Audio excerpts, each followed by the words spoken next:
Donc, bonjour à tous, ici Biblos. On est parti pour une nouvelle vidéo. Cette vidéo, on va la faire sur Cinema 4D.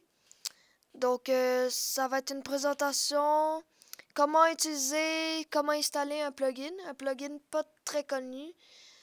Ce plugin se nomme Magic Paint, qui est du même créateur que Trozy, pour ceux qui connaissent, un plugin très très connu sur Cinema 4D. Donc, en partant, pour avoir ce plugin, vous devez vous rendre dans le lien que j'ai mis dans la description. Donc, ça va vous amener sur une page comme ça, sur le site de Nitro 4D, qui fait vraiment des excellents plugins. Merci à lui. Donc, Magic Paint, c'est quoi? C'est un plugin où est-ce qu'on peut dessiner dans Cinema 4D. Il y a une review faite par lui, si vous voulez la voir.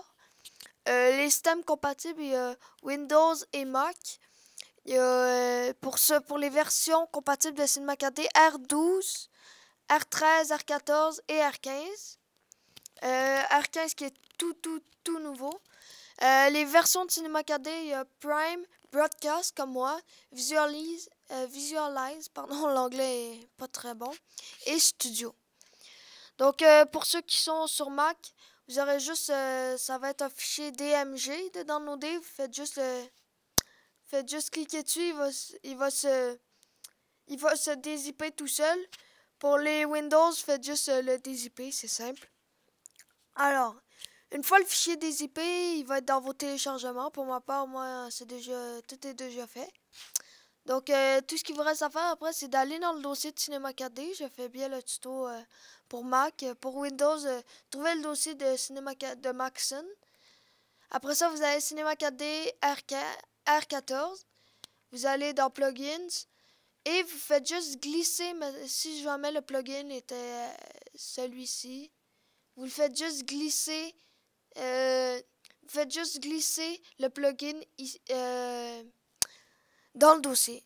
Donc, une fois qu'il est, tout ce que vous avez à faire, c'est de redémarrer Cinema 4D et tout devrait fonctionner. Donc, après, tout ce qu'il nous reste à faire, c'est lancer Cinema 4D. On lance Cinema 4D. Pour ma part, il était déjà ouvert. Ouais. Donc, ce Cinema 4D, le plugin se cache ici dans le module externe.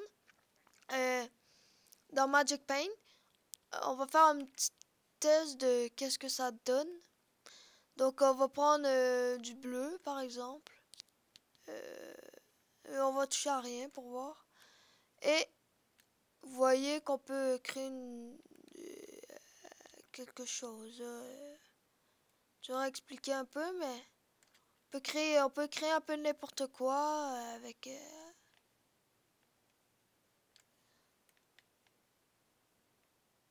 Donc, vous voyez, on peut créer n'importe quelle forme.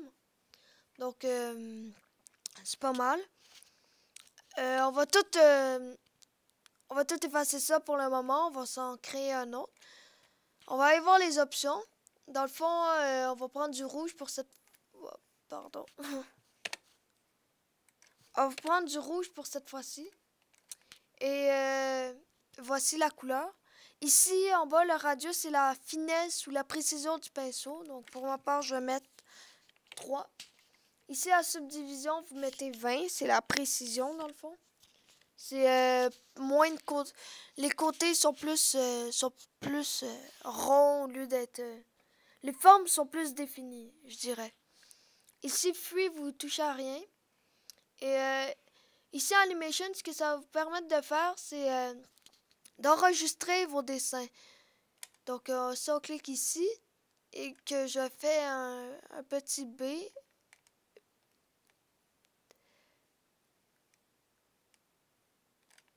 bon, un B dégueulasse, donc je fais juste une boule. Ça met 310 images pour ça. Donc, ce que ça fait, c'est que ça nous permet juste d'enregistrer. Voilà, ça peut faire de belles intros quand même, hein, parce que, voilà, c'est en 3D. C'est rare qu'on voit ça. Donc, ça peut faire d'excellentes intros, surtout si vous êtes bon, pas comme moi, au pinceau, si vous êtes un bon artiste. Donc, vous pourrez changer les couleurs et tout, puis vous pourrez créer de belles choses. Donc, sur ce, moi, c'était ma première vidéo. J'espère que vous l'aurez aimé. N'hésitez pas à mettre des pouces comme tout le monde dirait, mais ouais. Donc, c'est ce qui va terminer la vidéo. Je vais faire plus de vidéos. Je vais faire une autre vidéo de plugin bientôt parce que Nitro 4D fait d'excellents plugins et ces plugins ne sont pas nécessairement les plus connus. Donc, j'essaierai de vous en faire connaître le plus possible. Donc, à bientôt. C'était Biblos.